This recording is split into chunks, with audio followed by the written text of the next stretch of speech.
குருங்கிற அறிவை கொடுக்கக்கூடிய நம்மளுடைய ஆசிரியர்கள், நம்மளுக்காக கடவுள்கிட்ட வந்து போதனை பண்ணுவது, மந்திரங்கள் சொல்லக்கூடிய சாமியாருங்க, இவங்க எல்லாமே பிரம்மாவுக்கு ஈக்குவலானதாக நம்ம எடுத்துக்கணும். பிரம்மகத்திங்கிறது இவங்க இந்த மனித ரூபத்தில் மனிதர்களுக்கு அறிவுரை கொடுக்கக்கூடிய இடத்தில் மனிதர்களுக்காக இறைவனிடம் வேண்டுபவர்கள், இவங்களெல்லாமே பிரம்மாவுக்கு ஈக்குவலாக வச்சுருக்கோம்.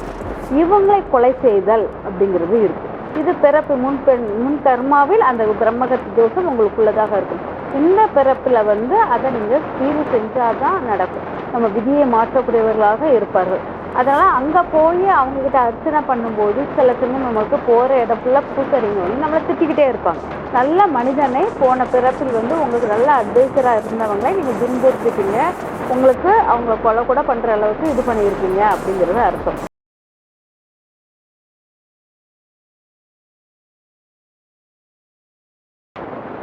எபிசோட் 1 ஆன்மீக உலா நேயர்களுக்கு அன்பான வணக்கங்கள்.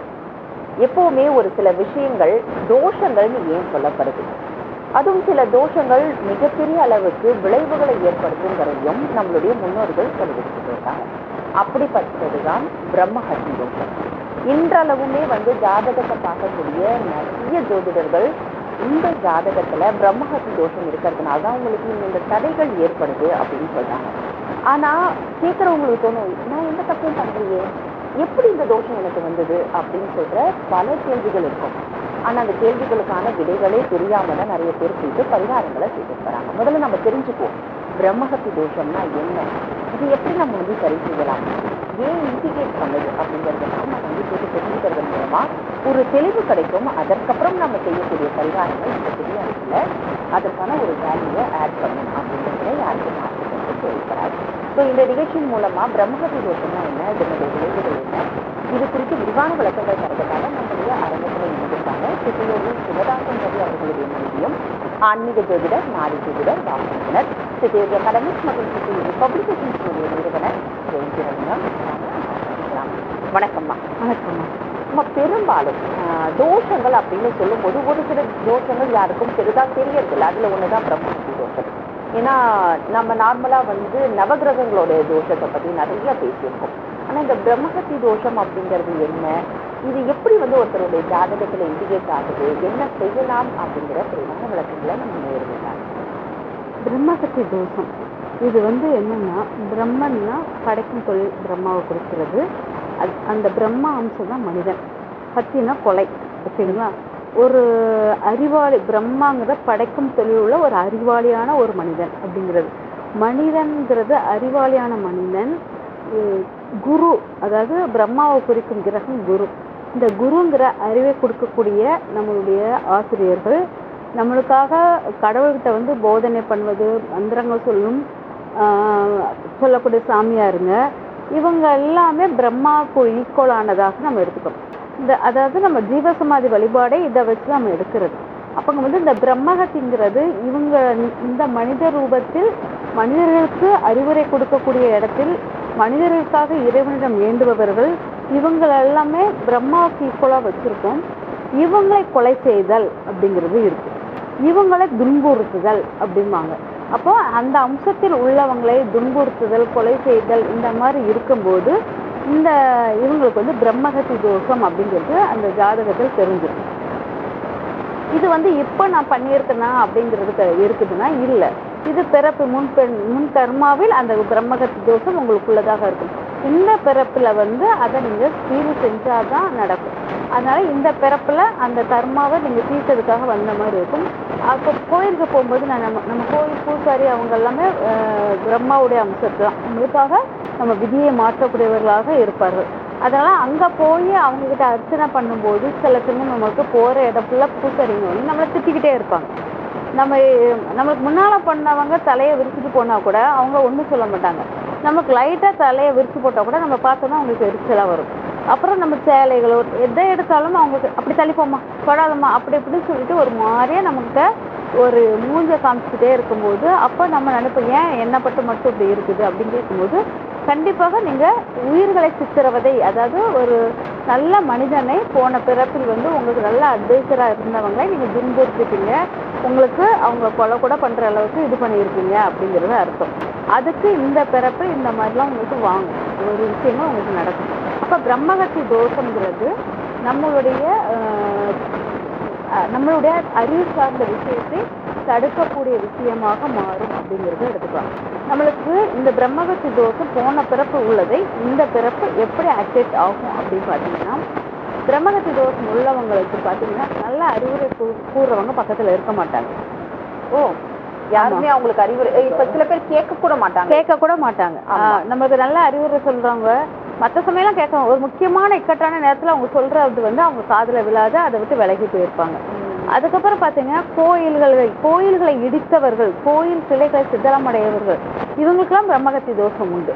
இதை வந்து உங்க ஜாதகத்தில் எப்படி பார்க்கலாம் அப்படின்னு பாத்தீங்கன்னா, குரு சனி, குரு ராகு, இல்லாட்டா குரு நீச்சமாகுதல், இல்லாட்டா குரு வந்து வலிமை இழந்து 8ஆம் பாவத்தில் 12ஆம் பாவத்தில் மறைஞ்சு இருந்தல், இதெல்லாம் இருக்கும்போது உங்களுக்கு இந்த குருவினால் அனுகிரகமே கிடைக்காது அப்படிங்கிறது அர்த்தம். இதுல ரொம்ப சிவியரா இருக்குது குரு சனி ராகு சேர்க்கை இருந்தால் ரொம்ப சிவியரா இருக்கிற மாதிரி இருக்கும். இந்த பிரம்மகத்தி தோஷம், இந்த குரு வந்து ஒரு உயிரை உருவாக்கக்கூடிய ஒரு இது, உங்களால் கிரியேட்டிவிட்டியான ஒரு மைண்டை உருவாக்கக்கூடியது, அது ஃபுல்லாகவே உங்களுக்கு தடைக்கிற மாதிரி இருக்கும். ஒரு கிட்ட நெருங்கும் போது நீங்க ஒரு சுய சிந்தனையாக உருவாகவே முடியாது அப்படிங்கிற மாதிரி இருக்கும். இந்த பிரம்மகத்தி தோஷம் எல்லாம் நம்மக்கிட்ட வந்து அப்பா அம்மா எல்லாருமே இருந்தாலும் நமக்கு வந்து முழுமையான அருள் கிடைக்காத மாதிரி, அவங்கெல்லாம் நம்மகிட்ட பாசத்தை கொடுக்காத மாதிரி ஒரு ஃபீல் உருவாகும் அப்படிங்கிறது இருக்கலாம். அதனால இவங்க வந்து உறவு நிலையிலிருந்து தனிப்பட்டு விடுபட்டு இருக்கிற மாதிரி இருப்பாங்க பிரம்மகத்தி தோஷம் உள்ளவர்கள். இவங்க வந்து என்ன பண்ணலாம் அப்படின்னு பார்த்தீங்கன்னா, கண்டிப்பாக கோயில் போய் உங்க பேர்ல அர்ச்சனை பண்ணிக்கிட்டே இருக்கணும். அதாவது ஒரு 1008 அர்ச்சனைகள் உங்க பேர்ல கோயில நடக்கணும். அதனால எப்போ போனாலும் கோயிலுக்கு வந்து அர்ச்சனை பண்ணி, நீங்க பிறந்து நீங்க அர்ச்சனை பண்ணிக்கிட்டே இருந்தீங்கன்னா 1008 அர்ச்சனைகளாக மாறி இந்த பிரம்மகத்தி தோஷம் மறைஞ்சிரும். அது இது வரைக்கும் நம்ம செய்யலைன்னா கூட இனிமேல் நம்ம செய்யலாம். உங்க பேர்ல பிரம்மகத்தி தோஷம் இருக்கிறவங்க வந்து சாமி பேர்ல அர்ச்சனை பண்ணாமல் உங்க பேர்ல அர்ச்சனை பண்ணி பண்ணி பண்ணி பண்ணி அதை குறைச்சிக்கிட்டே இருக்கலாம். உங்களுடைய அந்த அர்ச்சனையில் மூலமாக உங்களுடைய பிரம்மகத்தி தோஷம் குறைஞ்சு கொண்டே இருக்கும். கரெக்டாக 1008 தடவை வரும்போது கண்டிப்பாக ரிலீஃப் ஆகி உங்களுக்கு வித்தியாசமான ஒரு நிறைய மாற்றத்தோடு கிடைக்கும். அதனால எப்போவுமே உங்கள் பேரில் அர்ச்சனை கோயிலில் பண்ணுவது மிக சிறப்பாக இருக்கும். இன்னொன்று, கோயிலுக்கு பணிவிடை பண்ணுதல் அப்படிங்கிறது இருக்குது. அதனால் கோயிலுக்கு உடல் உழைப்பு நீங்கள் செய்வது சிறப்பாக இருக்கும். அப்படி கோயிலுக்கு வேண்டிய எல்லா காரியமும் செய்வது, கோயிலில் சந்தன காப்பை அடிக்கடி பார்ப்பது. கோயிலுக்கு போனீங்கன்னா சந்தன காப்பு பண்ண சொல்லலாம், சந்தன காப்பு அடிக்கடி பார்ப்பது, இது முக்கியமானது. அப்புறம் கோயிலுக்கு வந்து நீங்கள் சந்தனம் தானம் பண்ணுவது சிறப்பாக இருக்கும் அப்படிங்கிறது. அப்புறம் பார்த்தீங்கன்னா, நெய், ஹோமகுண்டத்தில் நெய் வளர்க்கறதுக்கு நெய் ஊற்றுவது சிறந்த பலனை தரும் அப்படிங்கிறத எடுத்துக்கலாம். படிக்கிற குழந்தைங்களுக்கு ஒரு நல்ல டீச்சராக உட்காந்து அவங்களுக்கு பாடம் சொல்லிக் கொடுப்பது சிறப்பாக இருக்கும். நிறைய விஷயங்கள் அவங்களுக்கு புத்திமதி சொல்லிக் கொடுக்கும்போது அது உங்களுக்கு பிரம்மகத்தி தோஷத்தை நீக்கக்கூடியதாக இருக்கும்.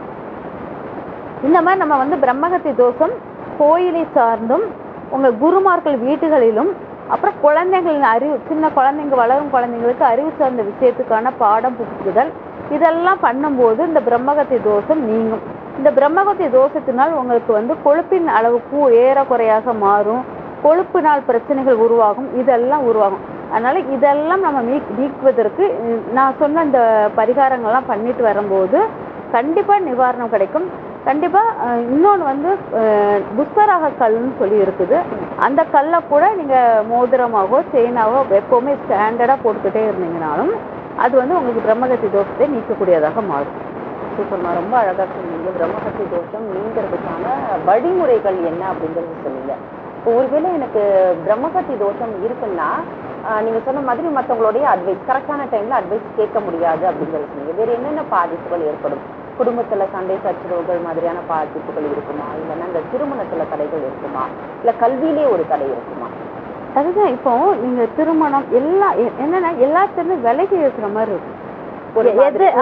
ஒட்டுதல் இல்லாமல் இருக்கும். திருமணம் நடந்தும் இருக்காது. அப்பா அம்மா இருப்பாங்க, இருந்தும் பயன் இல்லாமல் இருப்பாங்க. பிள்ளைகள் எல்லாம் இருப்பாங்க, அவங்களுக்கும் எந்த யூஸும் இல்லை.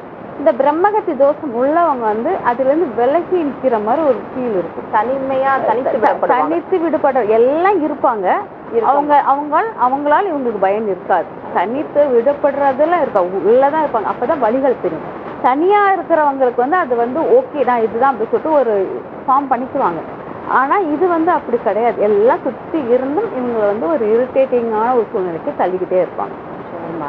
ஏன்னா நிறைய பேர் இப்பெல்லாம் சொல்றதை கேட்குறேன், எல்லாரும் என்னை சுற்றி இருக்காங்க ஆனால் எனக்கு யாருமே இல்லை அப்படின்வாங்க. ஸோ இவங்கெல்லாம் வந்து அந்த மாதிரி ஒரு மனநிலையில இருந்தீங்கன்னா உங்களுடைய ஜாதகத்துல ஒரு தடவை பிரம்மஹத்தி தோஷம் இருக்கா அப்படிங்கிறது நீங்கள் செக் பண்ணிக்கோங்க. இல்லைன்னா வெள்ளன் குட் இருந்ததுன்னா அம்மா நிறைய விஷயங்கள் சொல்லியிருக்காங்க. சின்ன சின்ன விஷயங்கள் ஆரம்பித்து ஒரு 1008 அர்ச்சனை வரைக்கும் இருக்கு. உங்களால் எதை முதல்ல செய்ய முடியுமோ அங்கே ஸ்டார்ட் பண்ணுங்க. கட்டாயமாக அதற்கான ஒரு வழி கிடைக்கும். தோஷங்கள் நீங்க பெற்று எல்லாரும் சுற்றி இருக்கிறாங்க, நம்மளுக்கும் சந்தோஷமா ஆசை எல்லாரோடையும் வாழணுங்கிற ஒரு அபிப்பிராயம் இருக்கும்ல, நாமளும் தான் வாழலாமே. இந்த விஷயங்கள்லாம் கொஞ்சம் நிற்குங்க, இந்த தோஷத்தெல்லாம் நிற்குங்க. அற்புதமான சந்தோஷமான வாழ்க்கை அமையறதுக்கான முக்கியமான விஷயங்கள் என்னென்ன அப்படிங்கிறத நம்ம நேயர்களோட பகிர்ந்துருக்கீங்க. நேயர்கள் சார்பாக ரொம்ப நன்றி.